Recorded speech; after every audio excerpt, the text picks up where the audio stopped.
audience to your postings. Are you aware of that? Not more than the others. Yes, I do have a modest following, but not more than the others. But are I'm you- not in the level of Thinking Pinoy, Sasrogando Sasot, Maharlika. I could still go around. I could still go around not recognized by people. So no, I'm not an influencer because people don't know me, but I have a voice. Let's put it at that. I have a voice. But then again, I'll bring back the question. Are you aware of the volume, the size of the audience that are listening, are reading your posts? Yes, because the measure is the likes, the number of likes. So sometimes, I believe, syempre, I don't have proof of that, but in my previous Facebook, I believe that I was shadow banned. So my likes in my 480,000 Facebook was around 5,000, maximum 10,000. Now, this is a new account, and I don't think I've been shadow banned yet. I can reach as many as 50,000, even 100,000. So this is the new account. 50,000 for a single post? Yes, for this new account. Okay. Mr. Chair, just want to put on the record that to put everything in context, no, that the resource person on many occasions, several instances in their previous account, and I'm not so sure because I haven't seen the current accounts, have actually written about this representation, has posted, made post against this representation, but I will take the heed, the advice of the good Congressman Marcoleta that we politicians, public servants should not be onion skin, and I will make sure that I'll be as objective as possible with my questions.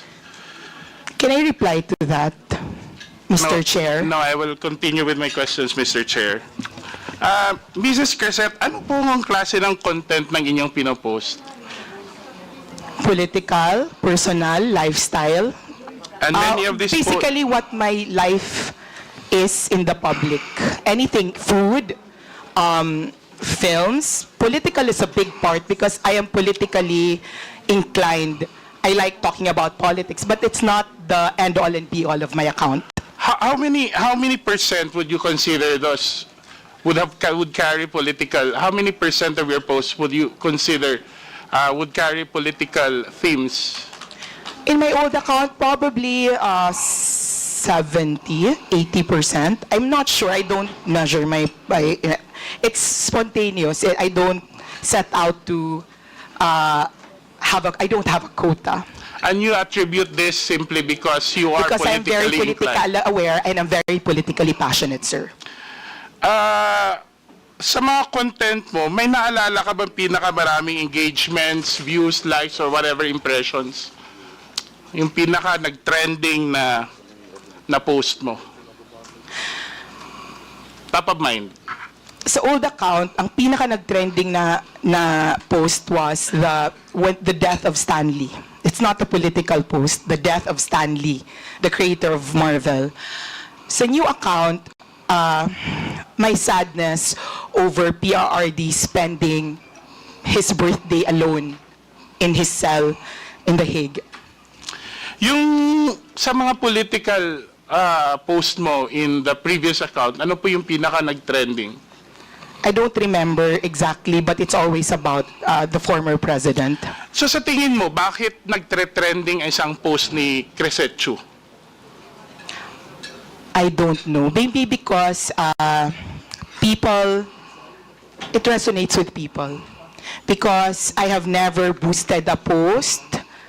I'd have never bought likes, or I have never paid to get liked or followed. So I cannot speak for my audience or readers, but it's probably common sense that it resonates with them, that there are a lot of people who love President Duterte.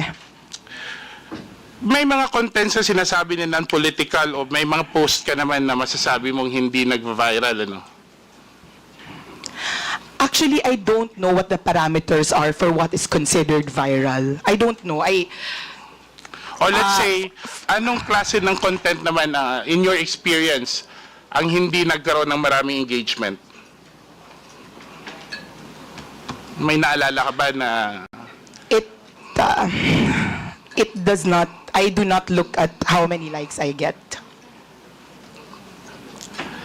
In I just your... write, and whether or not they go viral is not very important to me. I write what I write, whether I have 1 reader or 1,000 readers. But when you post something,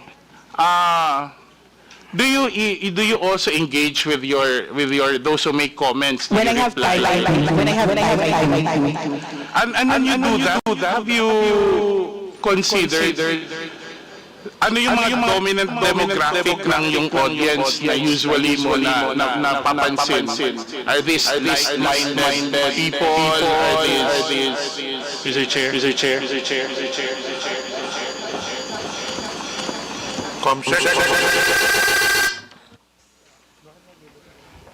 Hello? Okay. Okay na? Okay. So, I assume that, as with any page, you attract like-minded people. So the reason they're on my page is that they read me because they think I think like them. So even with, and it's not just political, even if you have pages for hobbies or entertainment, the people who go to your page are the people who like reading that sort of thing. And you think this is the reason also why people follow, they like, they comment your posts because they agree with your posts? Probably, yes, I think so. And you think... But just to clarify, I also have people who go to my posts just to oppose what I say. So it's not as if it's an echo chamber. It's not. Because there are people who go to my page and there are people who are trolls. And when you look at their accounts, those are new accounts, locked profiles, and they say the same thing. So it's not there's no echo chamber in today's social media because there are trolls on pages and there are people who oppose what you say. It's good that you pointed that out, but let me ask, do you think in your engagement with those who are posting, with your post, you think that the content of your post actually influence the minds of other social media users? Have you ever found yourself quoted, reposted, shared in other social media accounts? Yes, they are. But I always maintain that they would not be reading my page if they were not already feeling or thinking what I'm feeling. And a lot of the feedback that I get is that people saying, you articulate what I am feeling, except that I do not have the words or the talent to say that. So I think majority of my readers are those people who want to express their frustrations or express their hopes, and are not just, I do not have my writing skills. It's good that you mentioned about feedback. So, have you ever received feedback that people are actually saying, it's good that you exposed this, that you wrote about this because I'm learning, I get to know what's happening, I get to understand the issue more? Yes, but that's not specific to social media. I am an editor, and if I write articles for the newspaper, it's always all the articles that you write, whether they're for social media or for traditional media, you're writing it to expose, inform, entertain, empower. But let me go back to the social media. Let me limit to the social media posts. Have you ever received feedback saying that they have learned, they're thankful that they have exposed, they have learned something, they've been influenced by the information that you posted in your social media account? Sir, I do not think that I am at the level of investigative journalist who have exposed something. I just say what unfortunately, I'm not